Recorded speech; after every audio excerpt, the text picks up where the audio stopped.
Our inspiration this week for remote learning is the multi-talented artist Shel Silverstein.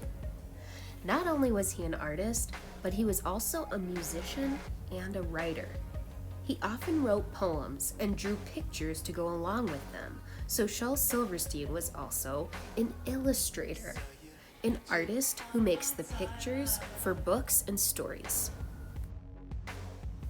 Sometimes Shel Silverstein even used his illustrations or drawings as part of the actual poem. He wrote and illustrated two books that we read in art class sometimes, A Light in the Attic and Where the Sidewalk Ends. He also wrote the book The Giving Tree, which I know my first grade friends have heard about.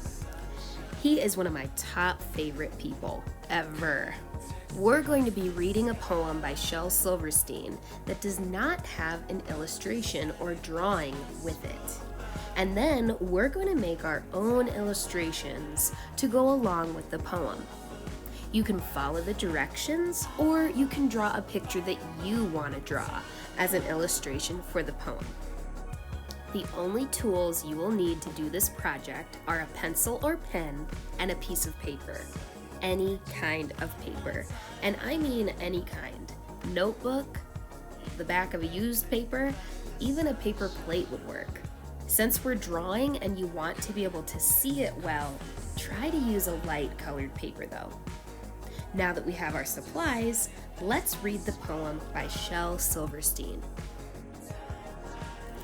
Hungry Mungry sat at supper, took his knife and spoon and fork, ate a bowl of mushroom soup, ate a slice of roasted pork, ate a dozen stewed tomatoes, 27 deviled eggs, 15 shrimps, 9 baked potatoes, 32 fried chicken legs, a shank of lamb, a boiled ham, 2 bowls of grits, some black-eyed peas, 4 chocolate shakes, 8 angel cakes, 9 custard pies with Munster cheese, 10 pots of tea, and after he had eaten all that he was able, he poured some broth on the tablecloth and ate the kitchen table. His parents said, "Oh, Hungry Mungry, stop these silly jokes." Mungry opened up his mouth and gulp, he ate his folks. And then he went and ate his house, all the bricks and wood, and then he ate up all the people in the neighborhood. Up came 20 angry policemen shouting, "Stop and cease." Mungry opened up his mouth and gulp, he ate the police. Soldiers came with tanks and guns. Said Mungry, "They can't harm me." He just smiled and licked his lips and ate the U.S. Army. The president sent all his bombers. Mungry still was calm. Put his head back, gulped the planes, and gobbled up the bomb. He ate his town and ate the city, ate and ate and ate. And then he said, "I think I'll eat the whole United States." And so he ate Chicago first and munched the water tower, and then he chewed on Pittsburgh, but he found it rather sour. He ate New York and Tennessee and all of Boston town, then drank the Mississippi River just to wash it down. And when he'd eaten every state, each puppy, boy, and girl, he wiped his mouth upon his sleeve and went to eat the world.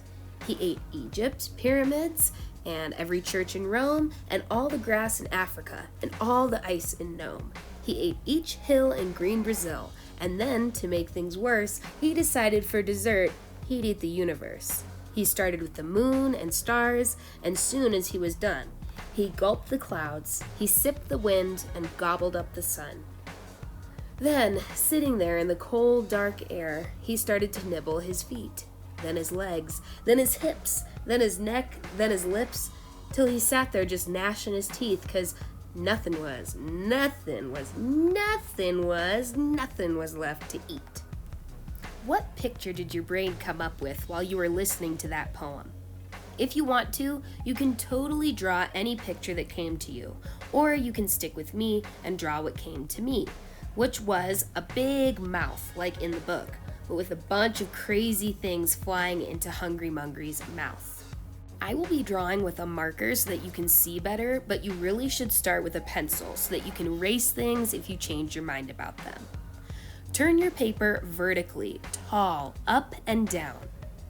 At the bottom side of the paper, either side, Draw a nose and half a mouth with a tall, pointy mountain and a shorter, rounder mountain, and the mountains should go all the way down to the bottom of the paper. Make it look more like a nose and a mouth with some rectangle teeth and a black dot for a nostril or nose hole, and maybe a short curved line for the nose wrinkle, if you'd like.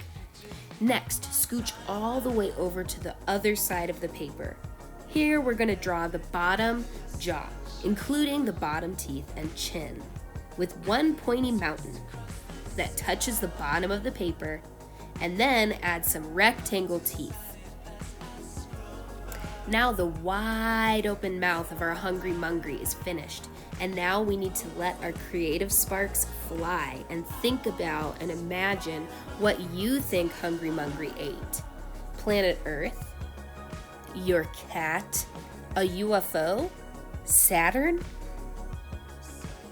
One cool thing about Mr. Silverstein's illustrations or drawings for his stories is that they're usually made with just a black line drawing. So if at home you don't have materials to color with or to make your own paint with, it's okay. Leave your drawing uncolored, just like Shel Silverstein.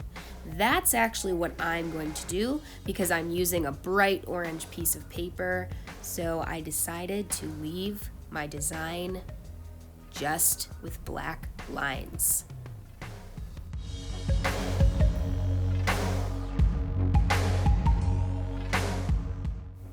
Please share your drawing with me on our Flipgrid for art. I would love to see the awesome stuff you came up with for Hungry Mungry to eat.